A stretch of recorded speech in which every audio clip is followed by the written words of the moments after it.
जय हिंद किसान साथियों। अभी शिवराज मामा का एक वीडियो आया है कि अभी 10 सालों में भारत के किसानों ने 46% उत्पादन बढ़ाया है।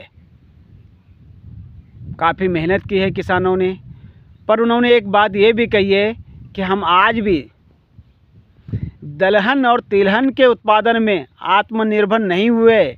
आज भी हम दलहन और तिलहन का आयात कर रहे हैं, और वो भी कितने का होता है, केवल 25,000 करोड़ की दालें और 1,70,000 करोड़ का हम तेल खरीदते हैं विदेशों से। जैसे हम दालें अफ्रीका महाद्वीप में मोजाम्बिक मालवे से वहाँ पर पैदा करते हैं, जबकि मैंने एक वीडियो में कहा था कि कम से कम भारत में 2000 गांव गोद लेनी चाहिए जहां पर दलहन और तिलहन का उत्पादन बढ़ाए। फिर मैंने कहा कि एक ही गांव से इसकी शुरुआत करनी चाहिए, मेरे गांव से। पर मैं चाहता हूं कि केवल एक किसान से शुरुआत करे, और आने वाले 5 सालों में भारत दलहन और तिलहन का उत्पादन बढ़ाकर आत्मनिर्भर ही नहीं हो सकता, बल्कि हम विदेशों से भी 2 लाख करोड़ रुपए प्रति वर्ष ला सकते हैं केवल दाल और तेल बेचकर। अगर हम खरीद सकते हैं तो उतना उत्पादन हम बढ़ा भी सकते हैं, क्योंकि हम दूसरी फसलों पर ज़्यादा ध्यान देते हैं तो क्योंकि और उनका भाव गिर जाता है। और जिन्हें उत्पादन करना चाहिए, हमारे देश में एक ऐसा रोल नहीं है कि किन्हें क्या पैदा करना है, क्योंकि यहाँ पर हम जो चीज़ों की ज़रूरत है वो हम पैदा नहीं कर पा रहे। जैसे दाल और तेल, 2 ही चीज़ों की कमी है देश में, और इसका उत्पादन कैसे बढ़ाया जाए। गांव नहीं तो कम से कम एक किसान से शुरुआत करें, क्योंकि सबसे ज़्यादा देश में खपत होती है तो दालों में सबसे मेन तो है तुअर की दाल, जिसका उत्पादन होता है देश में 35 लाख टन। मूंग का होता है 17 लाख टन, उड़द का होता है 10 लाख टन, और मसूर मटर ये तो बहुत कम होता है जो हम विदेशों से बुलाते हैं।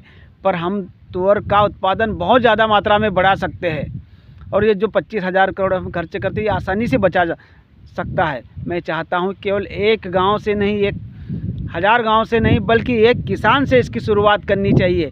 केवल मैं चाहता हूँ कि एक किसान कोई भी भारत में हो जो तुअर की खेती करे, 6 महीने की होती है, और उसके बाद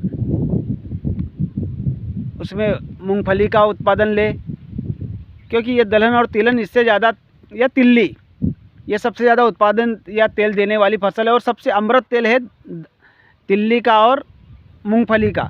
जैसे बाकी हम खाते हैं कहाँ का, पाम तेल, जैसे बीमारियाँ बहुत तकलीफ़देह चीज़ें हैं, लेकिन अमृत तेल हमारे देश में पैदा हो सकता है, क्योंकि हमारे यहाँ पर ये चीज़ें आसानी से कर सकते हैं।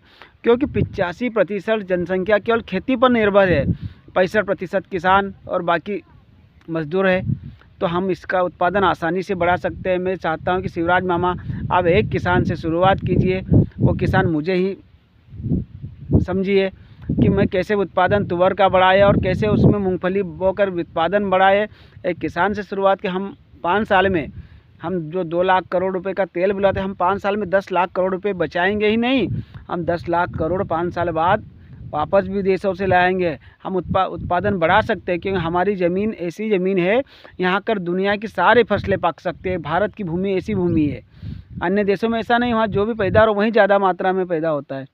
इसलिए हम हमारे देश में इसका उत्पादन बढ़े, एक किसान से शुरुआत करें। केवल एक चीज़ होनी चाहिए कि उस जितना भी उत्पादन करे दालों का, तुअर का, जो भी फसल है, उसको सरकार पूरा समर्थन मूल्य पे खरीदे, क्योंकि दालों और तेलों का भाव, ये जो फसलें होती है उनका भाव बहुत जल्दी कम ज़्यादा होता है। जैसे तुअर का समर्थन मूल्य 8,000 है, कभी 4,000 पे चली जाती है। ऐसा ही है तिलहन का और मूंगफली का, इनका भी जो भाव है समर्थन उससे आधी कीमत पर बिक जाती है। मैं चाहता हूँ कि शिवराज मामा तक ये वीडियो पहुँचे। जय जवान जय किसान।